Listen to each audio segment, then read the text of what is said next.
Welcome to Family History Mysteries, a podcast that tells the stories uncovered through family history research, the unexpected stories of everyday people. I am an avid family historian who has been compiling my family tree for over 15 years, with nearly 20,000 people recorded in my trees. Episode 16, The Scotts.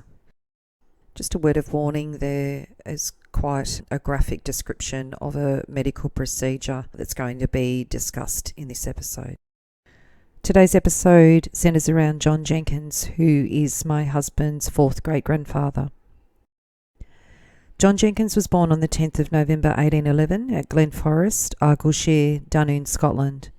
He was the oldest child of 8, born to Duncan Allen Jenkins, a farm labourer, and Mary Ferguson. John married Margaret Battison on the 14th of July 1838 at Kilmarnock, Dunbartonshire, Scotland. In 1841 he was residing at Easterbunacra, Dunbartonshire, Scotland as a labourer. They arrived in Melbourne on the 12th of February 1856, sailing out on the Cheviot from Greenock in Scotland. They left on the 31st of October 1855 with their 7 children. His brother Dugald and his wife Jane and their 6 children also joined them on the voyage. Duncan and Dugald's brother Alan had arrived in Australia in 1839, so quite a while before the brothers ventured out here. Alan was 17 when he emigrated, and he lived in Williamstown in 1840 and purchased a whaleboat with Donald McKellar, who was his future brother-in-law. He then started a lime-burning enterprise at the Heads in Melbourne, but was unsuccessful in that venture. In 1843 he rode stock on a property in Dalesdale, Victoria, and also worked at Fry's Creek. In 1851 Alan married Janet McKellar and settled at Grasmere, Victoria, which is near Warrnambool. He was known as one of the pioneers of the district, and he called his property Roseneath. Another brother, Walter, arrived in Melbourne in October 1852 and settled at Purnham, which is a township very close to Alan. This is where Duncan and Dugald also settled with their families. It is very lush with green rolling hills, and no doubt this appealed to the brothers, as it does resemble a Scottish countryside. John took up land that was part of Alan's Roseneath property and called it Kilman, after the district that the Jenkins brothers came from. John and Mary went on to have 4 more children in Australia, and of the 15 children, 9 survived childhood. In about 1861, John Jenkins sent a letter to his sister in Scotland, which gives a rather good insight into the family happenings. My dear sister, I am glad to take an opportunity of sending you a letter to say how we are all getting on here. Mary, I am happy to say, is now quite recovered. She gave birth to another little girl on the 23rd of last August, and though she was only complaining for some time afterwards of pain in her side, she has recovered from that and is quite well as ever. I think the climate agrees with her now. She has had better health than she had at home. I can also say the same for my own health now. Never troubles me, which must be a good sign. The children are all well, and nothing now seems to hurt them. Jessie is with a Mr. Taylor at Breakfast Creek. She was over here to see us when Mary was confined, and we all thought her looking very well. She likes her place very much and is treated quite like one of the family. They bring her down twice a year, though the distance is 45 miles. John is with my brother Alan. He is a stout, fine young man, but is still his mother's boy. Alan gave him time for his last quarter of schooling, and the master at the school at Grasmere was very pleased with him and found him very anxious to get on with his learning. He gets £30 a year and washing and clothes for him. Alexander, Duncan and Joseph are at home. They have been at school all the last quarter, and I shall keep them there till harvest. Alexander has grown into a young man. He has a large frame and looks as though he would make a strong man. Duncan is much slighter and looks as though he would hardly stand roughing as well as the others, but boys change after they turn 18 years of age, and we hope that it will be the same with him. Joseph bids fair to be a strong man. Our schoolmaster gives a good account of them all. William Jane is at home now helping her mother. She was at school with her brothers all last quarter, and as soon as our servant returns we intend to send her back. She gets on well at school, as they have a mistress as well as a master, and she has the advantage of learning sewing, which will be of great service to her. She is a strong, hardy girl and never seems to ail anything. Robert, who has been staying for a week with Dugald on the account of water being down, which has prevented his going to school, but we hope to be able to have him home and to get him to school again. He wants it and is high time, or he will lose what he has learnt last quarter. We had a large party at school, 5 boys and 1 girl. Anne and Mary are fine children, both look strong, and the baby is also a fine fat child. So much for the family. I will now turn to the farm. I am happy things look cheerful. We have 45 acres in grain and nearly 5 in green crops, and they both look as though they would give a good return this year. We have never had them look so well before. We now have 25 head of cattle of our own, 8 of them milking cows, 5 of which we're milking now. We have 1 horse and 13 pigs, so I have no reason not to be dissatisfied with the state of our things about the farm.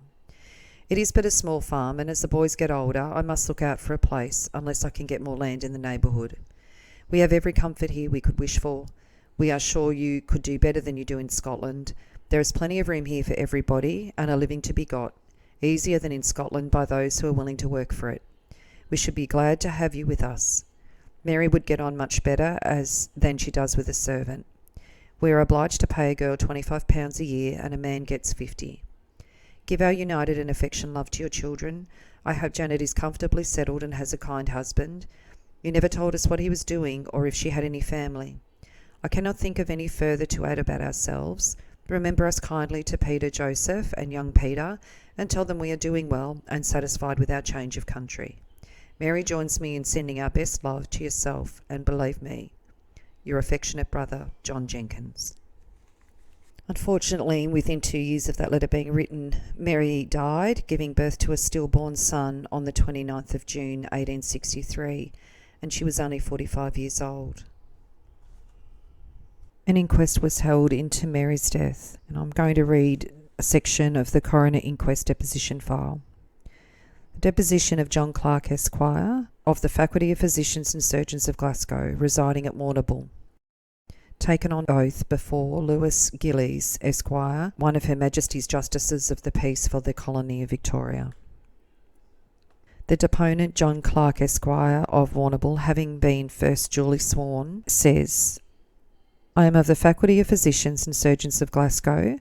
I am not a legally qualified medical practitioner. On Saturday last, 27th of June, I was called by John Jenkins of Kilman to go to his wife, who he stated was in labour, and said that I must be quick or it would be all over before I got there. I rode out with him at once. On arriving at the house, I met Mrs. Jenkins, the deceased, at the door, who said, Oh, doctor, you can go away again. I thought it was labour, but I don't think it is now. I then said, You be good enough to come inside and I will ascertain whether it's labour or not. On going into the bedroom, she said that the quantity of water that gave way was fearful. Mrs. Jenkins said that John was such a fidgety fellow and that he would go at 12:30 o'clock on Saturday morning.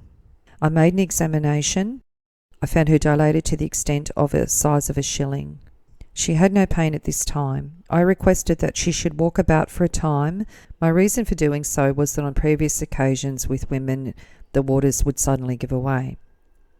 I remained in the house the whole of that evening at the express wish of her husband and herself. She slept quietly the whole of the Saturday night, and on the morning of Sunday expressed her regret at having kept me waiting. I remained some 2 hours after this and was about to leave to my house when I was called back again, and she said that she had a slight pain, and this was about 12:30. About half an hour after this time, she insisted on getting up. She had scarcely got out of the bed before she said, Oh, doctor, the child is in the world. Mrs. Ellen Jenkins and Mrs. Leonard were present at this time. I at once made an examination, and what she supposed who she thought was the child was the umbilical cord. I found the neck of the uterus dilated to about the size of a 5-shilling piece. She had no pain from this time until 6:30 o'clock in the evening, when labour pains set in very thoroughly. An examination was made at about 7 o'clock, and I found her fully dilated. I attempted to pass the hand back over the head of the baby and succeeded in doing so. Then the arm shortly afterwards came down again. I saw it was essentially necessary that the child should be turned. I went to her husband and the friends of the deceased and let them know what I was about to do. Her husband and relatives were in the room at the time. I passed my hand into the uterus, but the contraction was so powerful that I needed to withdraw my hands. I then gave her a drachnum of laudanum for the purpose of quietening the uterine action, and at once I dispatched a lad with a note for Dr. Boyd requesting him to come out. The boy stated that he had left Dr. Boyd's house, but Dr. Boyd was away from home, 12 miles in the bush. The action of the uterus by this time was considerably lessened, and I determined on making a second attempt to turn him again, and passed my hand into the uterus and grasped the right foot. Whilst attempting to bring it down, the deceased threw herself about in such a way that I could no longer keep hold of the foot, and then saw the husband of the deceased, together with Mr. and Mrs. Alan Jenkins, and told them that an operation would be necessary, and the operation being so formidable of a nature that I did not consider that I should be justified in undertaking it without their full consent. This was about 3 o'clock on Monday morning. I required some assistance, and as Dr. Boyd had not come out, I requested Mr. Alan Jenkins to come into town to get some medical man. Shortly after this, there was another contraction of the uterus. I gave her a second opiate, and the opiate consisted of a drachnum of laudanum. She was most desirous of my administering chloroform, but I objected to do so. Knowing that she had been suffering for some considerable time from an imperfect action of the heart, I felt that I should not give her chloroform. If the medical man, whom Mr. Alan Jenkins might bring with him, would consent to my doing so, I would, but not take responsibility upon my own should I do so. She remained in a quieter state after taking the last opiate for about 3/4 of an hour, when spasmodic actions of the uterus again received, in spite of every wish of my part that she should remain quiet. She insisted on moving about on the bed. She got out of the bed when the pains were considerably increased. She requested for me to call her husband to help her into bed. This was about 5 o'clock Monday morning, soon after lying down. She explained that she felt sleepy, and the very fact of the cessation of pain induced me to place my hand on the abdomen, where I found that her uterus had ruptured and the fetus had escaped into the abdomen. No change took place from this time until the arrival of Dr. Boyd, which was about 8:30 o'clock. Dr. Boyd entered the room which the deceased lay. I said to him, "Here is a case of rupture of the uterus." Dr. Boyd proceeded to examine the patient.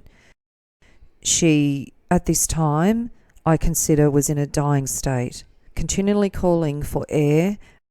I was perfectly satisfied that the feeling of suffocation arose from the effusion into the cavity of the abdomen and the presence of the diaphragm.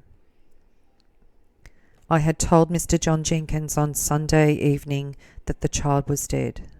The umbilical cord presented itself about 2 o'clock on Sunday. I did not at that time or shortly afterwards attempt to remove the child, as it was impossible. I consider that after the rupture of the uterus, there was very little chance of the deceased's life being saved, and in consequence of that, I did not attempt to remove the child. The child had been dead from 5 o'clock the previous day, and this was signed by Mr. Giles on the 2nd of July 1863. Unfortunately for Mary Jenkins, it seems that she had a breech birth, which was quite prolonged. The doctor arrived at their farmhouse on Saturday at 12:30, but she clearly had commenced labour prior to that. So it's safe to assume that Saturday morning she commenced labour, and her labour was prolonged until 8 p.m. on the Monday. So for a 45-year-old woman with a heart complaint and seemingly a breech birth, and this was her 15th pregnancy, unfortunately her uterus was not able to withstand the intervention, but also the length of the labour. Also complicating things was that there was a doctor that did not have a medical practitioner's qualifications that attended the birth. Unfortunately, in the 1860s in Australia, particularly in rural areas, this was quite a possibility. Also, taking into account that women were having far more children than what they were today. So the older they got, the more pregnancies they'd had prior, the higher the risk during labour. Maternal deaths at that stage in Australia were around 250 per 10,000 births. Today it is far less. We're looking at 5 maternal deaths per 100,000 births. We look at it today and we see we've got medical intervention, we've got medical care throughout the pregnancy. So there were a number of factors that unfortunately contributed to the death of Mary. John continued farming at the age of 74, was still working as a labourer. But John died when he fell into the Yarra River in Melbourne as the steamer Nelson was proceeding from Melbourne to Warrnambool. He had been travelling with his granddaughter Mary Finn, and they had recently been in Echuca in northern Victoria. John's death was recorded in the Argus on the 15th of April 1886, and it's titled Accidentally Drowned. Warrnambool, Wednesday. A magisterial inquiry was held this afternoon on the body of Mr. John Jenkins, who fell overboard from the steamer Nelson on the Yarra on the previous evening and was drowned. The body was brought on to Warrnambool, where the friends of the deceased reside. It appears that Mr. Jenkins was last seen sitting on some cases. Shortly afterwards, he was observed falling over the taffrail off the steamer. Lifebuoys were thrown overboard and a boat promptly lowered, but half an hour elapsed before the body was found.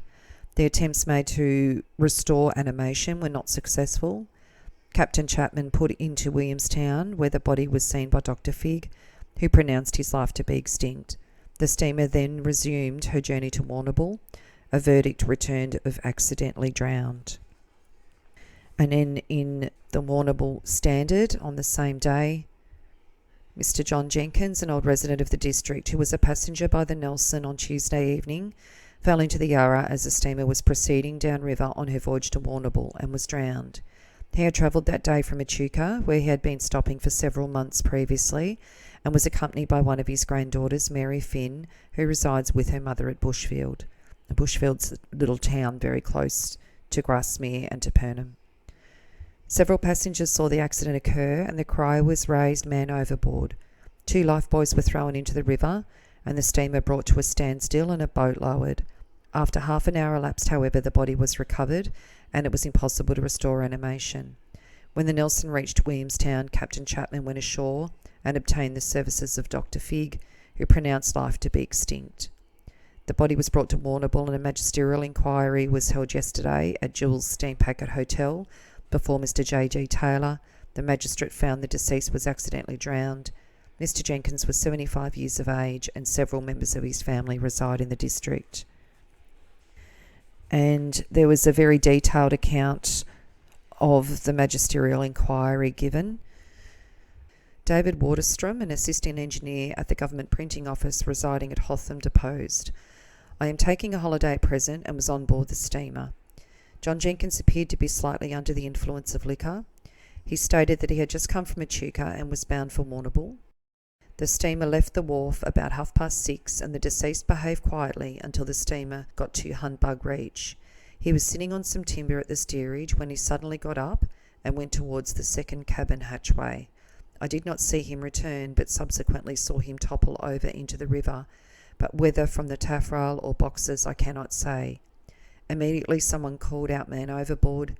The engines were stopped and 2 lifebuoys thrown into the river. A boat was also lowered, and after half an hour's search, the body was found and brought on deck." Thomas Nelson, second mate on board the Nelson, deposed, "I was at the Nelson wheel when the steamer came down the river last night.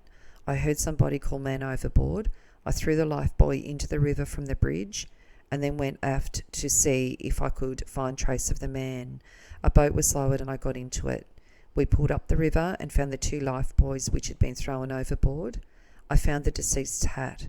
Then further up, we then pulled to the other side of the river. Just then the steamer Excelsior came up and someone on board called out and said they saw something floating. This proved to be the body of the deceased, which was taken onto the boat. Constable Hannon. We tried to restore animation when we got the body on board.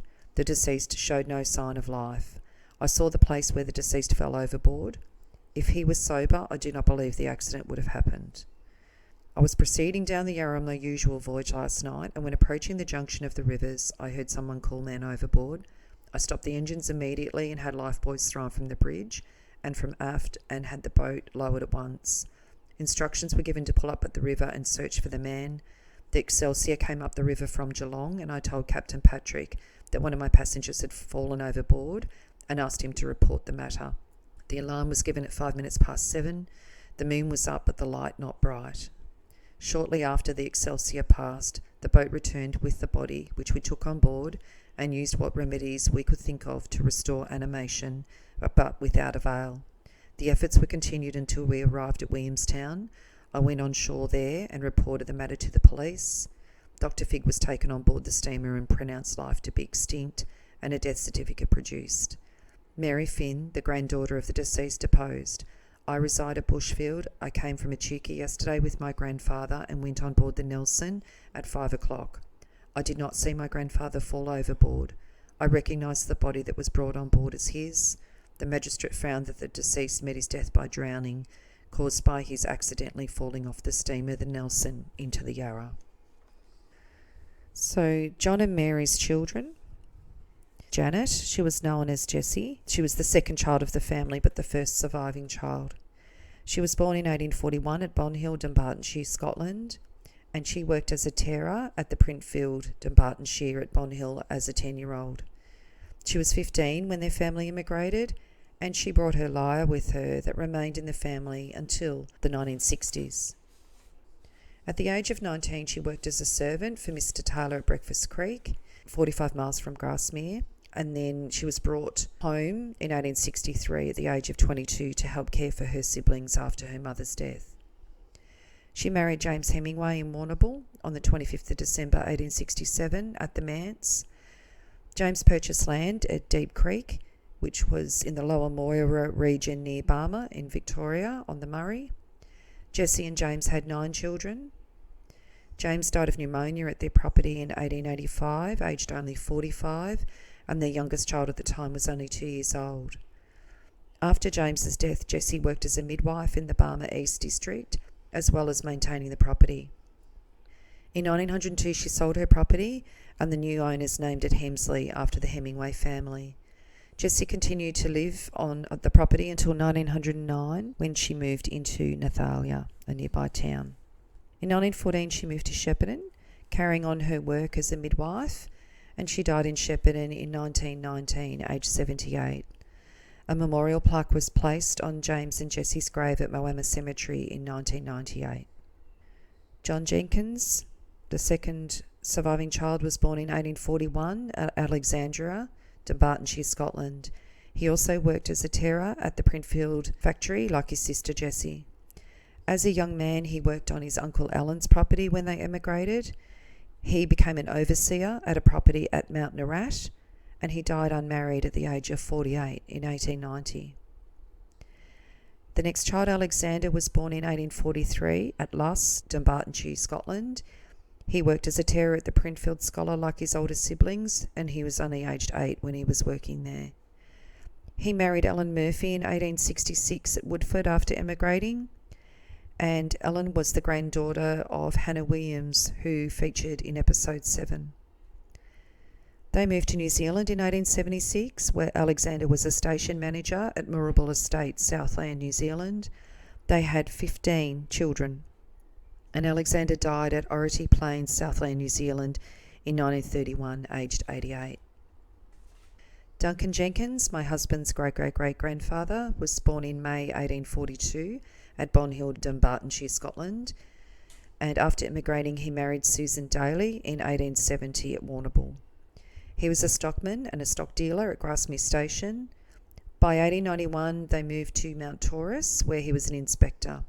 Duncan died of a skull fracture after a fall from his horse near Rosebrook in Victoria, and they had 9 children.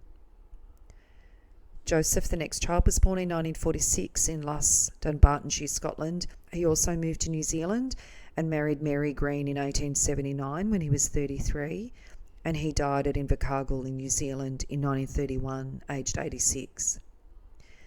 Wilhelmina Jane Bennett or Ewan Jenkins, a bit of a mouthful. She was known as William Jane or Willie to the family, was born on the 16th of November 1848 at Luss, Dunbartonshire, Scotland. She married Thomas Finn in Melbourne in 1868, aged 20, and they lived at Woodford, Victoria, and had 8 children. The Finns were early settlers in the area, and they owned a property called Cumley Banks at Purnham. Willie seems to have separated from her husband Thomas by 1903, as she's living in Nathalia, Victoria, and is owning a private hospital. And you would have had reference to one of the Finn girls being the granddaughter of Duncan Jenkins, and this would have been Willie and Thomas's girl. Willie moved to Shepparton and worked as a nurse. Her husband died at his family property down at Purnham in 1916, and Willie died in Shepparton in 1937, aged 88. Willie's daughter Elizabeth married her first cousin, so Jessie's son, John Henry Hemingway. They married in 1892 and lived together in 1903. However, there were media reports of the time looking for John, particularly when John's father passed away, so John's whereabouts were unknown by 1919. The next child, Robert, was born at Lanarkshire in Scotland in 1854. After emigrating, he married Margaret Gray in 1879, and he farmed at Braxholm in Victoria. They had 8 children, and he died in 1901, aged 47, of heart failure, and an inquest was held into his death. The inquest states that it was recorded in the Western District of Braxholm on the 13th of May, 1901, and Constable Casey reported the sudden death of Robert Jenkins. I have to report that Robert Jenkins, aged 47, a village settler, had died suddenly this morning at 8:30 a.m. He was working in the paddock and came in to have his breakfast at 8 a.m. He asked his daughter for a drink of water, saying, "I have a burning feeling in my stomach." She gave him a drink of water with some soda in it. He drank it and died half an hour afterwards. His daughter Isabella Jenkins, on her oath, stated that, "I am the daughter of the deceased Robert Jenkins. My father came in to breakfast about 8:30 yesterday morning. He had been working in the paddock. He asked me for a drink of water. He said he had a burning feeling in his chest. I gave him a drink of water. It did not seem to ease him, and I gave him another drink of water with a little baking soda in it. He lay down on the sofa and said he felt a bit better. He got up again and sent for my uncle. A half an hour after, he took a bad turn and died in my uncle's arms. About 6 weeks ago, he complained of dizziness in his head." George Bothwell Douglas MacDonald, on his oath, said that he's a legally qualified medical practitioner of Victoria residing at Braxholm. I've examined the body of Robert Jenkins, deceased, and made a post-mortem, and have found that the membranes of his brain were slightly inflamed. There was a lot of black blood around the heart, and he came to his death through cardiac failure and failure of the heart's action. There was nothing in the stomach to account for death of deceased. James Ebenezer Mitchell, on his oath, said that he was a farmer residing at Wallacedale.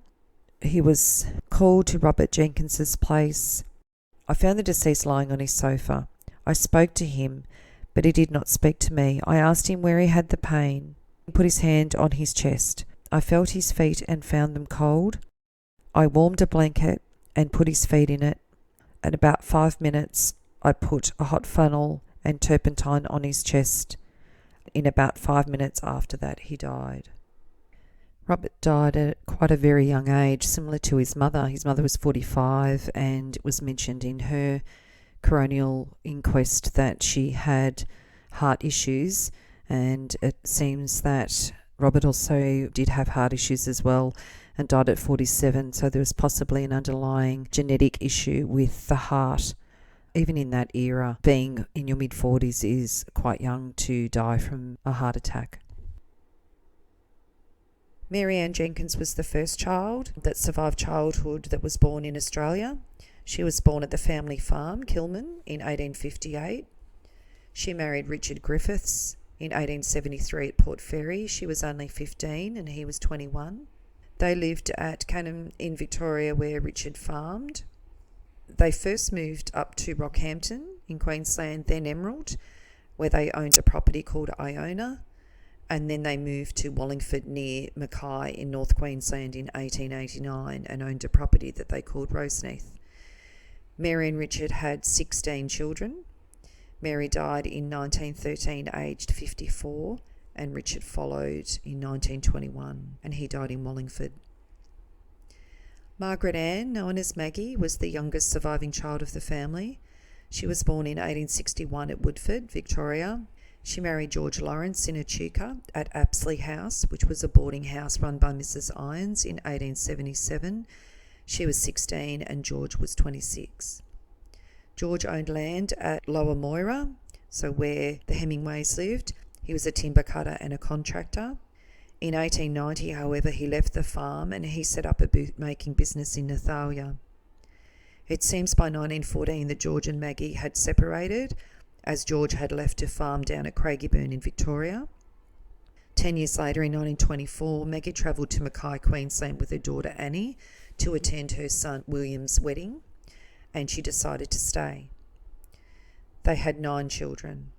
One daughter, Jessie, known as Nell, died while she was visiting her mother in Mackay, Queensland in 1938. She had travelled from Shepparton, Victoria, and she was only 48 when she died. There was an article in the Shepparton Advertiser on the 2nd of March 1938 outlining Jessie's death. It said, while visiting relatives at Mackay, Queensland, Mrs. Jessie Ellen Morden of Kingupna Road, wife of Mr. Fred Morden, died last Thursday. The deceased was well known throughout the district and her death came as a great shock to all. A noted church worker in the Tellergarupna West Methodist Church, the deceased was the founder of the Ladies' Guild and was president for many years. About a fortnight ago, the deceased left to visit her mother, Mrs. Lawrence, and her sister and brother who live in Mackay. On arrival, she complained of being unwell and her husband was sent for. Mr. Morden went by air to Queensland and arrived 2 days before Mrs. Morden died. The funeral took place in Mackay. The deceased was 48 years of age and left one daughter, Jean, and a son, Alan. Annie, the daughter who travelled up with Maggie, married at Mackay in 1926, 2 years after she went up there, but then moved back to Victoria after her husband died in 1943. George Lawrence died in 1934 in Maribna, Victoria. He was listed as a gardener at the time of his death and was living back in the Lower Moira area at that time. Maggie died in Queensland in 1943 at Mackay, aged 81 years. There was quite a few family members that immigrated from Scotland, and it seems that they really enjoyed the new life and the opportunities that Australia held for them. And as you would have seen, there are many, many descendants from John Jenkins and Mary Battison that are in Australia and New Zealand today. If you are interested in sharing your story on my podcast Family History Mysteries, please go to my Facebook page and send me a message. If you would like some assistance in filling in the gaps in your family tree to see what mysteries you solve, please get in touch. And don't forget you can have early access to episodes by subscribing, and you'll also gain access to bonus episodes